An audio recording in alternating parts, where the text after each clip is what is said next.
আসসালামু আলাইকুম। আমি কামরুন নাহার, ময়মনসিংহ মহাবিদ্যালয়ের ভূগোল বিষয়ের প্রভাষক। আজ আমরা এক বৈশ্বিক মহামারীতে আমাদের নিয়মিত ক্লাস কার্যক্রম পরিচালিত করতে পারছি না বিধায় আমাদের কলেজ কর্তৃপক্ষ সিদ্ধান্ত মোতাবেক আমরা অনলাইন ক্লাস কার্যক্রম চালাচ্ছি। সেই মোতাবেক আজকে আমি তোমাদের ভূগোল দ্বিতীয় পত্র বিষয়ের প্রথম অনলাইন ক্লাস নিব। তো প্রিয় ছাত্রছাত্রীবৃন্দ, তোমাদেরকে আমার অনলাইন ক্লাসের প্রথম ক্লাসের শুভেচ্ছা। নিশ্চয়ই তোমরা খুব ভালো আছো, আমিও ভালো আছি। তো আজকে আমি তোমাদের ভূগোল দ্বিতীয় পত্রের প্রথম ক্লাসে আলোচনা করব শিল্প অধ্যায় ষষ্ঠ শিল্প নিয়ে আলোচনা করব।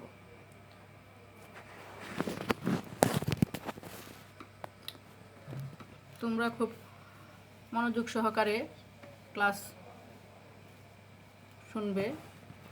শুনলে অবশ্যই তোমরা উপকৃত হবে, যেহেতু আমরা নিয়মিত ক্লাসে আসতে পারছি না। তাহলে ষষ্ঠ অধ্যায়ে আমরা আলোচনা করব শিল্প কি, তারপর আলোচনা করব শিল্প স্থানীয়করণ কি।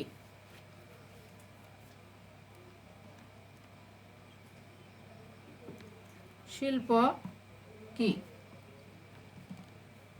শিল্প কি? প্রথমেই আমরা আমাদের দৈনন্দিন জীবনে বিভিন্ন বস্তু ব্যবহার করি। আমরা আমাদের চারপাশে কি দেখতে পাই? যে আমরা কলেজে আসার সময় আমরা ড্রেস পরে আসি, আসার সময় আমরা বই খাতা সাথে করে নিয়ে আসি। তাহলে খাতা, সেটা আমরা কি? কাগজ। কাগজটা কি? এক ধরনের শিল্প, সেটা হচ্ছে কাগজ শিল্প।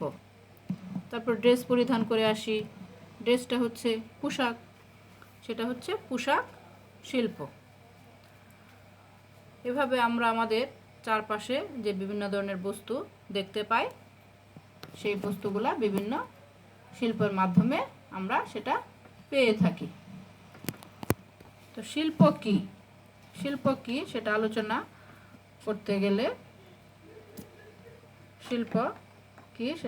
করতে গেলে আমরা প্রথমে আলোচনা করব যে প্রক্রিয়ার মাধ্যমে প্রকৃতি থেকে প্রাপ্ত দ্রব্যগুলোর আকার পরিবর্তন ঘটিয়ে ব্যবহার উপযোগী করে তোলা হয়, তাকে শিল্প বলে।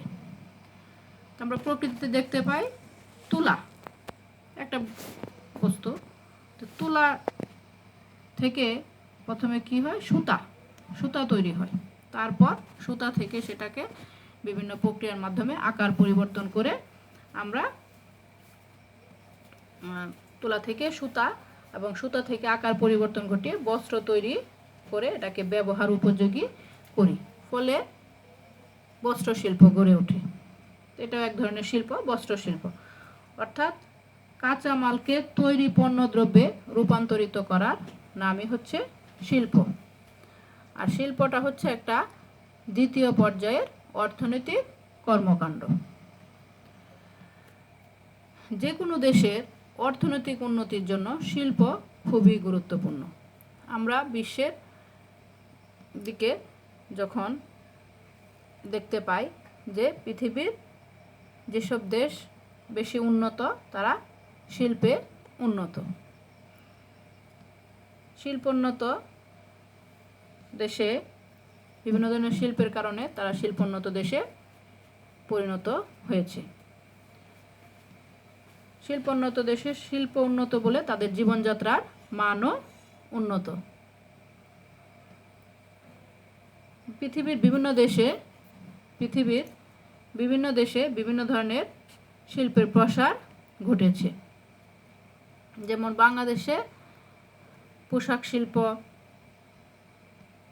তারপর কাগজ শিল্প, সেরকম পৃথিবীর অন্যান্য দেশে লৌহ ইস্পাত শিল্প, চিনি শিল্প, রাসায়নিক শিল্প, সিমেন্ট শিল্প, সার শিল্প, এরকম অনেক ধরনের শিল্প পৃথিবীর বিভিন্ন দেশে দেখতে পাওয়া যায়।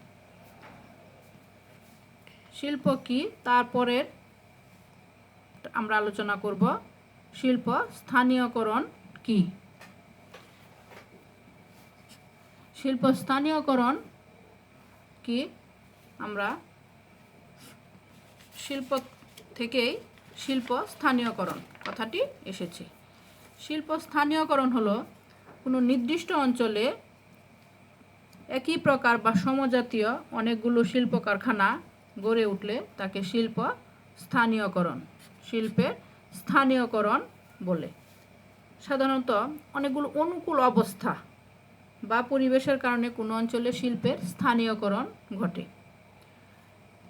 সেই শিল্পের স্থানীয়করণটা ঘটেছে যেমন যুক্তরাজ্যের ল্যাঙ্কাশায়ার ও জাপানের ওসাকাতে কার্পাস বয়ন শিল্প এবং নারায়ণগঞ্জে পাট শিল্পের বিকাশ লাভ করেছে। তাহলে আমরা আমাদের আলোচনা প্রথমে আলোচনা করলাম যে শিল্প কি, শিল্প কি, তারপর আলোচনা করলাম শিল্পের স্থানীয়করণ কি। এখন আমরা আরেকটু ভিতরে আলোচনা করি যে শিল্প স্থানীয়করণের কারণগুলো। তো শিল্প স্থানীয়করণের কারণগুলোকে 3 ভাগে ভাগ করা যায়। একটা হচ্ছে প্রাকৃতিক কারণ।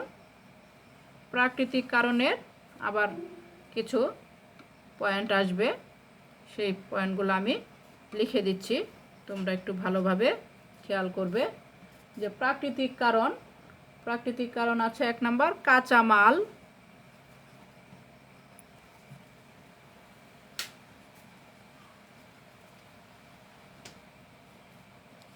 কাঁচামাল।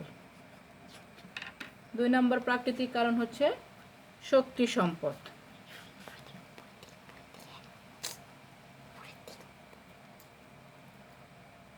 শক্তি সম্পদ।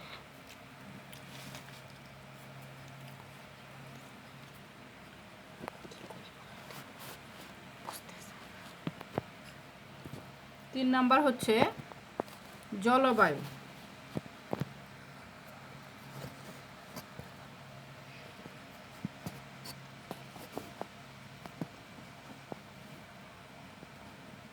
চার নাম্বার হচ্ছে নির্মল পানি সম্পদ।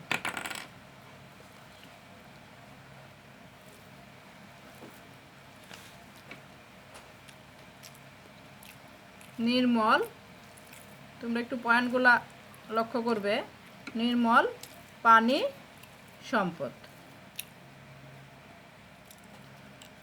শিল্প স্থানীয়করণের কারণের প্রথম আমরা আলোচনা করব প্রাকৃতিক কারণ নিয়ে। প্রাকৃতিক কারণ, যেসব বিষয় প্রকৃতির সাথে সম্পর্কিত সেগুলোকে বলা হয় প্রাকৃতিক কারণ। সে প্রাকৃতিক কারণের প্রথম হচ্ছে কাঁচামাল। কাঁচামাল সেটা হচ্ছে কাঁচামালটা হচ্ছে র ম্যাটেরিয়ালস। তো শিল্প কারখানার সর্বপ্রথম প্রয়োজন হয় কাঁচামাল। সর্বপ্রথম কাঁচামালের প্রয়োজন, ফলে যে স্থানে কাঁচামাল পাওয়া যায় সেই স্থানে বা এর নিকটে শিল্প কারখানা গড়ে ওঠে। কাঁচামাল, যে স্থানে কাঁচামাল পাওয়া যায় সেই স্থানে শিল্প কারখানা গড়ে ওঠে। যেমন বাংলাদেশের রাঙামাটি জেলায় বাঁশ ও বেত প্রচুর পরিমাণে পাওয়া যায় বলে সেখানে কাগজ শিল্প গড়ে উঠেছে। সেরকম প্রত্যেকটা শিল্পের জন্যই কাঁচামাল প্রয়োজন, এবং কাঁচামাল যেসব স্থানে প্রচুর পাওয়া যায় তার নিকটবর্তী স্থানে সেই শিল্প কারখানা গড়ে ওঠে। কাঁচামালের পরে আছে আমাদের শক্তি সম্পদ। শক্তি সম্পদটা এসেছে আমাদের খনিজ সম্পদের শ্রেণীবিভাগে। আমরা আলোচনা করেছি 3 ধরনের খনিজ সম্পদ: ধাতব খনিজ, অধাতব খনিজ এবং শক্তি সম্পদ। শক্তি সম্পদ বলতে আমরা বুঝি কয়লা, প্রাকৃতিক গ্যাস, খনিজ তৈল পারমাণবিক শক্তি, পানি বিদ্যুৎ শক্তি। শিল্প কারখানা শক্তি সম্পদের সান্নিধ্যে গড়ে তোলা হয়। যেমন যুক্তরাজ্য ও জার্মানির কার্পাস শিল্প কয়লা খনি অঞ্চলে শিল্পের স্থানীয়করণ হয়েছে। এসব স্থানে কাঁচামাল অন্য স্থান থেকে সংগ্রহ করতে হয়। শক্তি সম্পদ আলোচনার পরে আমরা আসব জলবায়ু। জলবায়ু শিল্প স্থাপনের খুবই গুরুত্বপূর্ণ নিয়ামক। জলবায়ু যে কোনো শিল্প স্থাপনের পূর্বে সেখানকার জলবায়ু সেই শিল্প স্থাপনের উপর নির্ভর করে। জলবায়ু যেমন নিরক্ষীয় এবং উষ্ণ জলবায়ু অঞ্চলে শিল্প কারখানা তেমন গড়ে ওঠে না, কারণ উষ্ণ এবং নিরক্ষীয় জলবায়ুতে মানুষ বেশিক্ষণ পরিশ্রম করতে পারে না, শ্রমিকরা বেশিক্ষণ পরিশ্রম করতে পারে না। কিন্তু নাতিশীতোষ্ণ জলবায়ু অঞ্চলে শ্রমিকরা দীর্ঘ সময় কাজ করতে পারে বলে অধিকাংশ শিল্প কারখানা নাতিশীতোষ্ণ জলবায়ু অঞ্চলে গড়ে উঠেছে। নাতিশীতোষ্ণ জলবায়ু অঞ্চলে অধিকাংশ শিল্প কারখানা গড়ে উঠেছে। যেমন পশ্চিম ইউরোপ, আমেরিকা যুক্তরাষ্ট্র, কানাডা, জাপান প্রভৃতি দেশ প্রত্যেকটাই নাতিশীতোষ্ণ জলবায়ু অঞ্চলে অবস্থিত বিধায় শিল্প কারখানা উন্নত শিল্প স্থাপনে নাতিশীতোষ্ণ জলবায়ু অঞ্চল উন্নত। জলবায়ুর পরে আছে আমাদের নির্মল পানি সম্পদ। নির্মল পানি সম্পদ যে কোনো শিল্প স্থাপনের জন্য পানির প্রয়োজন, কারণ শিল্পের প্রয়োজনীয় কাঁচামাল ধৌতকরণের জন্য প্রচুর পানির প্রয়োজন। আবার এই শিল্প কারখানায় যেসব শ্রমিকরা কাজ করবে তাদের ব্যবহারের জন্য প্রচুর নির্মল পানির প্রয়োজন। তাই যেসব অঞ্চলে সহজেই নির্মল পানি সরবরাহ করা যায় সেসব অঞ্চলে শিল্প কারখানা বেশি গড়ে ওঠে। এখন আমাদের আলোচনার বিষয় শিল্প স্থানীয়করণের কারণগুলো মধ্যে আমরা আলোচনা করলাম প্রাকৃতিক কারণ। প্রাকৃতিক কারণের পরে আছে আমাদের অর্থনৈতিক কারণ। অর্থনৈতিক কারণে আবার কিছু পয়েন্ট আছে, আমি লিখে দিচ্ছি, তোমরা একটু বেশ ভালোভাবে খেয়াল করবে। তারপর তোমরা তোমাদের পাঠ্য বই থেকে, যে যার পাঠ্য বই থেকে সেই পয়েন্টগুলো ভালোভাবে পাঠ্য বইয়ে পড়বে। প্রথম তোমরা দেখবে যে শিল্প স্থানীয়করণের কারণগুলোকে 3 ভাগে ভাগ করা যায়। প্রথম হচ্ছে প্রাকৃতিক, দ্বিতীয় হচ্ছে অর্থনৈতিক, তৃতীয় হচ্ছে সাংস্কৃতিক। প্রাকৃতিক বিষয়ে আমি আলোচনা করার পর চলে যাব অর্থনৈতিক বিষয়ে। অর্থনৈতিক কারণগুলো, অর্থনৈতিক কারণের 1 নাম্বার মূলধন।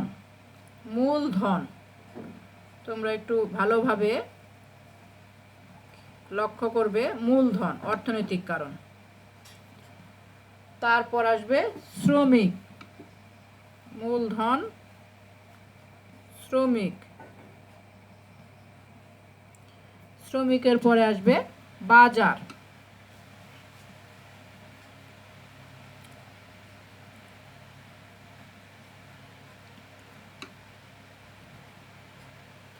বাজারের পরে আছে পরিবহন।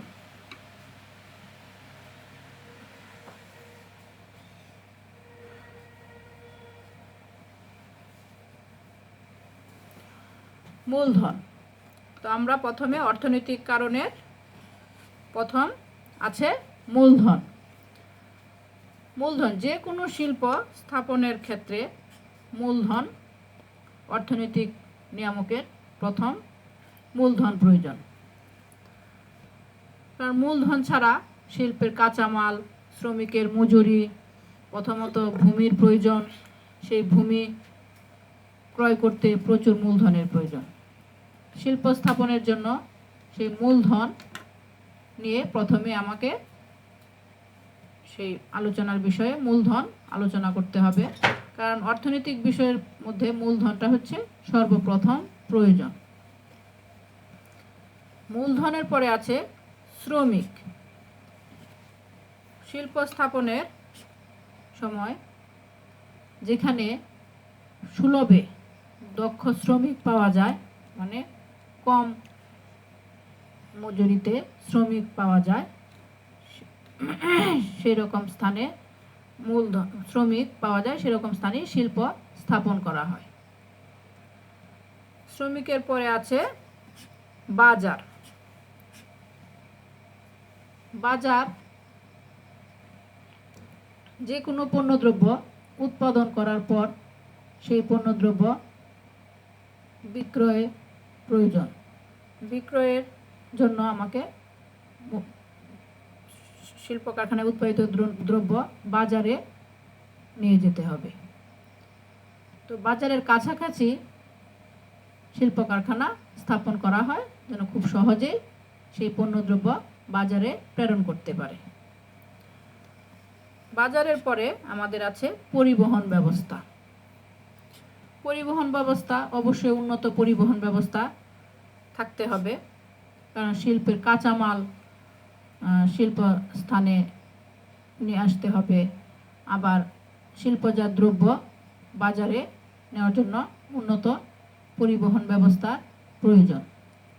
তাহলে আমাদের আজকে শিল্প স্থানীয়করণের কারণগুলোর মধ্যে অর্থনৈতিক যে কারণগুলো আছে সেগুলো আমরা আলোচনা করলাম: মূলধন, শ্রমিক, বাজার, পরিবহন। আমরা পড়ার সময় লক্ষ্য করব আমাদের শিল্প স্থাপনের কিংবা শিল্প গড়ে ওঠার নিয়ামকগুলোর কারণগুলোকে যে তিনটা ভাগে ভাগ করা হয়েছে: প্রাকৃতিক, অর্থনৈতিক, সাংস্কৃতিক। সেই প্রাকৃতিক কারণকে আবার কয়েকটা ভাগে ভাগ করা হয়েছে, কয়েকটা উপাদান। সেটা হচ্ছে কাঁচামাল, শক্তি সম্পদ, জলবায়ু নির্ভর, পানি সম্পদ। কিন্তু আমরা লক্ষ্য করব কোনটা প্রাকৃতিক কারণ, কোনটা অর্থনৈতিক কারণ, কোনটা সাংস্কৃতিক কারণ। কারণ প্রাকৃতিক কারণ যদি অর্থনৈতিক কারণের সাথে তুমি এক করে ফেলো তাহলে তোমাদের প্রবলেম হবে। তোমাদের লক্ষ্য রাখতে হবে কোনটা প্রাকৃতিক কারণ, কোনটা অর্থনৈতিক কারণ, কোনটা সাংস্কৃতিক কারণ। তাহলে আমাদের আলোচনা প্রাকৃতিক কারণ হয়ে গেল, অর্থনৈতিক কারণ হয়ে গেল। এখন আমাদের বাকি আছে সাংস্কৃতিক কারণ। সাংস্কৃতিক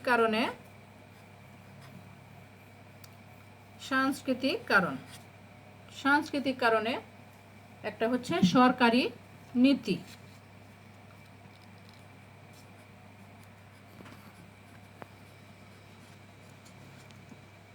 সরকারি নীতি।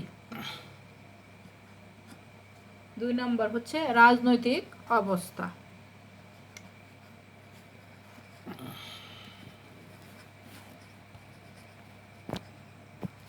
রাজনৈতিক অবস্থা।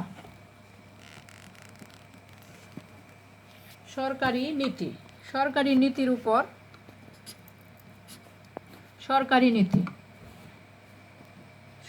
নীতির উপর নির্ভর করেই অনেক সময় শিল্প কারখানা স্থাপিত হয়। যেমন সরকারি শুল্ক নীতি, লাইসেন্স প্রদান ইত্যাদির প্রভাবে শিল্প গড়ে ওঠে। তাহলে সাংস্কৃতিক কারণের প্রথমটা হচ্ছে সরকারি নীতি। সেই সরকারি নীতির উপর নির্ভর করে বিভিন্ন ধরনের শিল্প কারখানা, অনেক দেশেই শিল্প কারখানা গড়ে ওঠে। সরকারি নীতির পরে আছে আমাদের রাজনৈতিক অবস্থা। অনেক দেশে সামরিক ও রাজনৈতিক কারণে শিল্পকে দেশের বিভিন্ন স্থানে ছড়িয়ে পড়তে হয়। যেমন যুক্তরাষ্ট্র ও রাশিয়ার রাজনৈতিক কারণে শিল্প গড়ে তুলেছে। আজকে আমাদের আলোচনার বিষয় মোটামুটি শেষের দিকে। 3টা কারণ আমরা শেষ করলাম। তো আজকে আমরা প্রথম থেকে আলোচনা করেছি শিল্প কি, শিল্প স্থানীয়করণ কি, শিল্প স্থানীয়করণের কারণগুলো। তার বেশ কিছু পয়েন্ট আছে, আমরা আলাদা আলাদাভাবে প্রত্যেকটা পয়েন্ট আলোচনা করেছি। তোমরা অবশ্যই তোমরা অবশ্যই তোমাদের পাঠ্য বই থেকে প্রত্যেকটা বিষয় আলাদা আলাদা পয়েন্টগুলো খুব ভালোভাবে পড়বে, পড়ে তোমরা তোমাদের পরীক্ষার জন্য প্রস্তুতি নিবে। আমি আশা করি আমাদের এই অনলাইন ক্লাসের কার্যক্রমে তোমরা বেশ উপকৃত হবে, তোমরা তোমাদের প্রত্যেকটা বিষয়ে দিক নির্দেশনা পাবে। তো আশা করি আমি শিল্প বিষয়ে তোমাদের দ্বিতীয় ক্লাসে আবার কথা বলবো, নতুন টপিকস নিয়ে আলোচনা করব। সে পর্যন্ত তোমরা ভালো থাকবে, আমার জন্য দোয়া করবে। আজকে এখানেই শেষ করলাম।